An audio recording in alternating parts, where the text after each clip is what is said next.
This is Hidden Killers with Tony Bruschi. Ever write a college essay that comes back to haunt you? Most of us just got a B- and moved on with life. But Bryan Kohberger's Crime Scene Scenario Final from 2020, a mock investigative report for his criminal justice class, is now sitting in the courtroom. Potentially as one of the prosecution's more chilling pieces of evidence. What happens when your academic work eerily mirrors real-world crimes and you're accused of committing them? Joining us, retired FBI special agent, host of the Break the Case podcast, Jennifer Coffindaffer. With decades of experience analyzing crime suspects, behavioral patterns, she's a perfect person to help us unpack this one. Jen, when you see a suspect who's literally written the step-by-step guide on how not to get caught at a murder scene, does that automatically raise red flags, or is it just another life in the day of a criminology PhD student?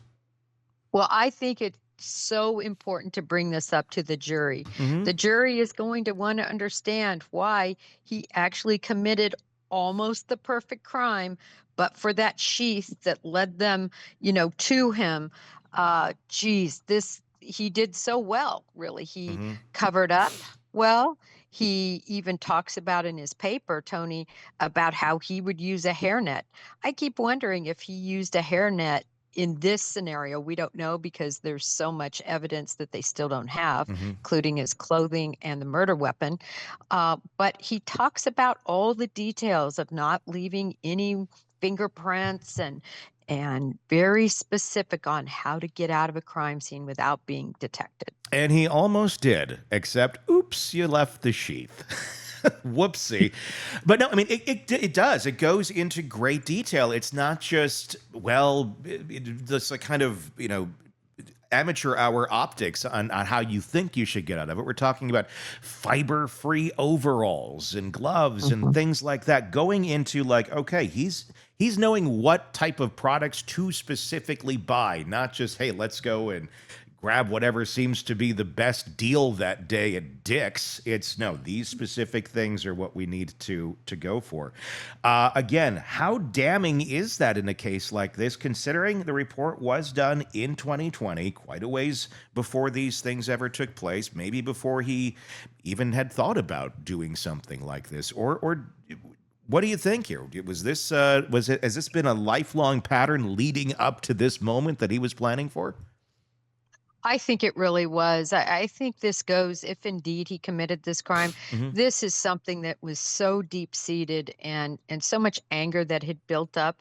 And then you combine that with his, wanting to be in the criminal justice system and being turned down really at almost every term other than his situation that he had as a guard at his old school. Other than that, turned down. Yeah. And just the buildup of rejection and everything.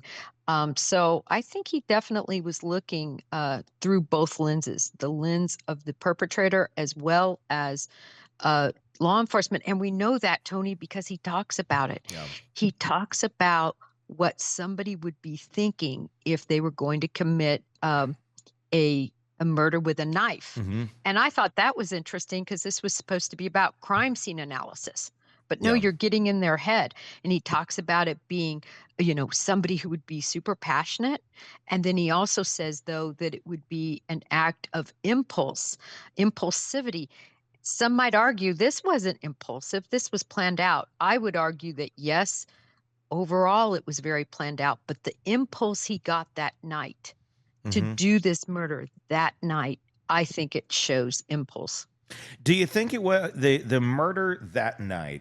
Do you think he was planning for that night specifically, or is that the impulse? Was it he's sitting over there in Pullman and going, I feel like going and killing tonight. Like, this is going to be it. I got it. Let's go. Let's do it.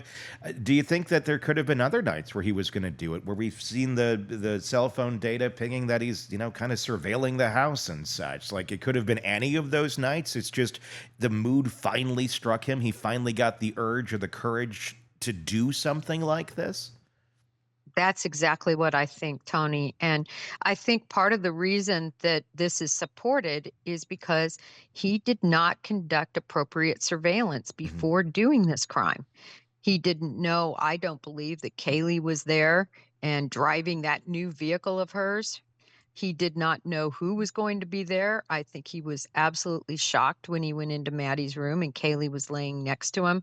He didn't do the appropriate surveillance to figure out who was there, and that shows impulse. How did he not think of those parts of this, though, when you have so many other elements just super detailed of what he needs to bring, how he needs to do it, but yet one of the biggest pieces where you could get caught or killed yourself if somebody fights back well enough, those are the things that they were the impulsivity is part of it. But why even make that part of the equation when you're the one executing the plan? Well, I think a couple of things in the mind of people, I believe, that commit these crimes. They don't think they're going to get caught. They have this whole idea of how it's going to play out. They're going to enter, it's going to be smooth, they're going to walk up the steps, they're going to commit their crime. I think he had much more planned for Maddie as well. I do believe this was a sexual type of crime, I believe. And I think that because of how everything played out, his thought process of how things were going to go sort of imploded. Mhm, But remember, that's part of all of this, believing you are conquering everything. mhm. That's how much power you have over everything, no matter who's there or the circumstances. He thought he could overcome it. How do you think the defense of Kohberger is going to argue about the report in court and try and gain any sort of traction with it? Well, you mean with the defense or the prosecution? Sorry, Tony. The defense of Kohberger, how are they going to? Oh, Because when it yes. comes up, how are they going to argue and say, "Okay, yes, he wrote this report. I know what it'll go to. Well, he's a criminology student, but I mean, come on. I mean, just the details of what he's talking about there, so much in line with what reality was, if it's him." Well, and you pointed it out earlier in your question, and that is, listen, this happened in 2000. This was part of a normal assignment, a final that Mhm, many people wrote about, and they would have had details like Bryan Kohberger had. This is normal work for that level of student. That's how I would mhm, argue it, that it's very general. I would probably try to bring up other examples, and that it's the prosecution is just reaching here, mhm. trying to connect the two. Obviously, it looks really, really creepy, but there are a lot of other pieces of evidence in this case that go beyond just the report. And the report, yeah, it's definitely creepy. But before we move on from the report, are there any other elements of the report from what we've seen of it? Have you seen the whole thing, or have you just seen what we've all seen, just the kind of bits and pieces that have been coming out here? No, I've read the whole thing. You It's have. long. It's 12 pages. Yep, Is it I out? read the whole I thing. haven't seen it yet. Okay, well, I gotta. Yeah, I posted it Oh, on okay. my Twitter very early on, like day 1 or 2 of Oh, us okay. hearing about it. What Um, yeah, what else has stood out to you? a couple of things. I thought it was interesting how he described strip searching, Mhm, meaning investigators can use different sorts of search methods, like a whirl method. In other words, how do you go about searching a room? Do you go in a circular pattern? Do you go up and back? Do you go in quadrants and mhm, boxes and search to make sure you get everything and don't miss everything? Remember, investigators are, are looking for every minor detail mhm, that's in their crime scene. And he, in the paper, talks about strip searching. mhm, And I found that interesting. And, I just found it interesting because I wondered if that affected how he went throughout that house. In other words, in a straight line, knowing that if they did a strip search method, that in other words, he would leave nothing else on 90% of the place. mhm, He would know just to go back and forth within the one strip, and that's it. Not mhm. leave any of himself anywhere else. So that kind of caught me, Yeah, that was his preferred method of searching. I wondered if he thought about that when he was thinking about going in. yeah, it that And then when you combine it with the questions that he was asking in the DeSales, question thing that we saw very early on, where it was very much about how do you feel? How did this make you feel? I found those to be interesting aspects of his study, the emotional part of it, and trying to get to the psychology behind of it, part of it. Or I do now. It's easier with hindsight being 2020. Was he looking for a guide on how he should feel if he's going to do this sort of thing because he doesn't know how to feel about doing something like this, or is incapable of having any sort of emotion about such acts, and he's looking for guidance from others? Well, yes, and I say this because we know in his own words, very early on when he was talking about visual snow Hmm. and everything he was going through, he said, "I can't empathize." Yeah. He said he knows he treats his father horribly, but he doesn't even care. He Yeah. just has no, I'm paraphrasing, but that's his message. He doesn't have the ability to empathize. And so I think he was asking and saying, "What are you normal people like?" Hmm. or somebody who's been through it. What should I be feeling? What should I think? And that's really a travesty, right? That he had lost very early on, it would seem, the ability to empathize with anyone. Yeah, and that would explain the ability to do something like this if you don't have any sort of empathy. There's obviously a lot of other pieces of evidence that we have not fully seen the details of. Like, what are we getting here? What do you think we're going to see pulled back from behind the curtain at some point, whether it's in trial or whether it's through new things being unsealed? There's the dog hair, there's the mattress pieces, there's a lot. There's the hard drives. There's all sorts of stuff. What sort of nuggets are still to come? In your opinion, just conjecture. Number one to me is that digital evidence. Mhm. They caught him in a sense by surprise. Obviously, he had gotten rid of a lot of evidence, but we saw that picture, the famous thumbs up picture in front of the Mhm. shower. I think we're going to see so much more showing premeditation and showing what he planned and just Googling different ideas and thought processes. I also think we're going to see a lot post murder. In Mhm. other words, just incessantly Googling and reading up on what was going on in the case. I think that's something we're gonna see that's gonna be interesting. This again is just from my experience, Mhm. not because I know that that's what has happened. I also really, Tony, find the information under Maddie Mogan's fingernails important. And I understand they are not able to conclusively say it's Bryan Kohberger, right? Mhm. Because that's a huge thing to be able to say, and it's three different DNA profiles. Sure. I think likely, of course, Maddie Mogan's is one. That's an obvious. And was it Kaylee? And then was it Brian? Mhm. We don't know, but there's some probability that's been attached, and the defense is fighting hard to get that probability out. So even though they can't conclusively say it's him, apparently there's a probability. And I think those are the kinds of things we're going to continue to see, not conclusive Mhm. matches, but possibles. Well, there's. I want to talk about another piece. I want to talk about two things. I want to talk about the ID because we're still kind of on evidence with that. Early on, there's the ID in the glove box that was discovered, and I know early on there had been talk that this was connected to the King Road house. I don't have we ever gotten true clarity on that piece? Where does that all stand in terms of, is it connected to the house, or is it just some random IDs that were found? No, this is something I truly want to know myself. Yeah. Source information came into News Nation, Hmm. specifically saying that there were IDs in a box in a glove at the house at in Pennsylvania. Hmm. Just to be clear, it wasn't in the glove box. That Okay. was confusing at first, but it Okay. was in the box. And truly, you can see on the what we call a FD 597, the FBI's form of collecting evidence, that there were IDs Hmm. from the box. So there was some match there. And then the question is what the source reported true? Is one of those IDs in some way Hmm. connected to 1122 King Road because that was the source information. So I will be very interested to see if that pans out.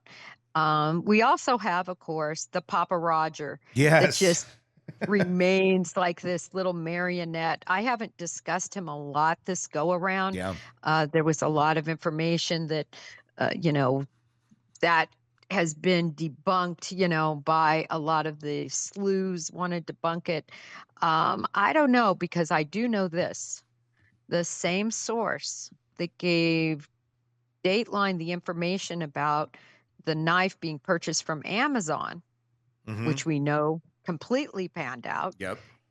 is that same source. Mm-hmm. So, you know, that seems like a pretty good source. And remember, people in the media have amazing sources. Mm-hmm. Uh, they've been doing it their whole lives, and they keep them, you know, under wraps. They have a good connection with them, and you know, so I take a lot of stock in what a lot of these sources come out and say, although you know, I don't really quote a lot of sources personally, Sure. um, but I know they have great sources.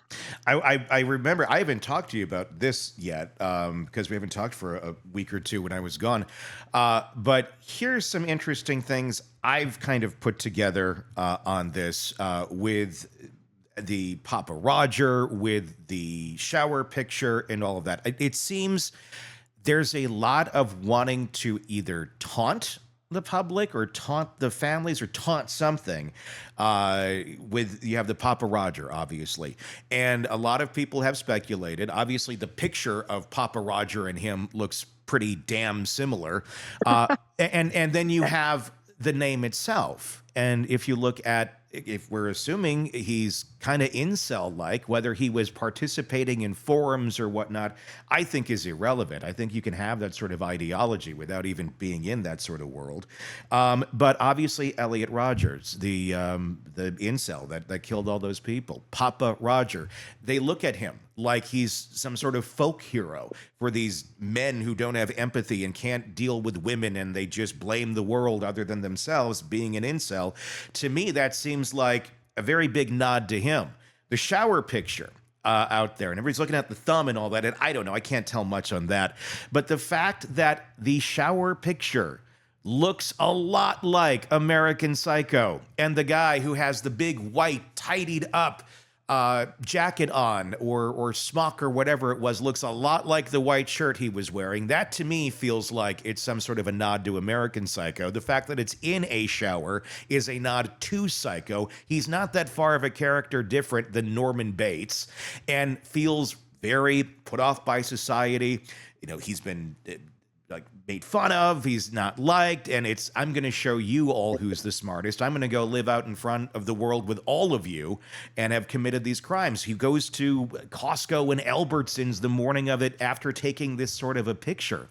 It feels like he really thought he was smarter than the rest of the room, and I think there's a deeper meaning to the shower picture, and I think it plays in very well with the Papa Roger thing where he was online knowing information no one else knew. It was a screw you, I'm smarter than everybody. Oh crap, you know about the car? That's a red herring, but knows everything else. What's your thoughts on all that?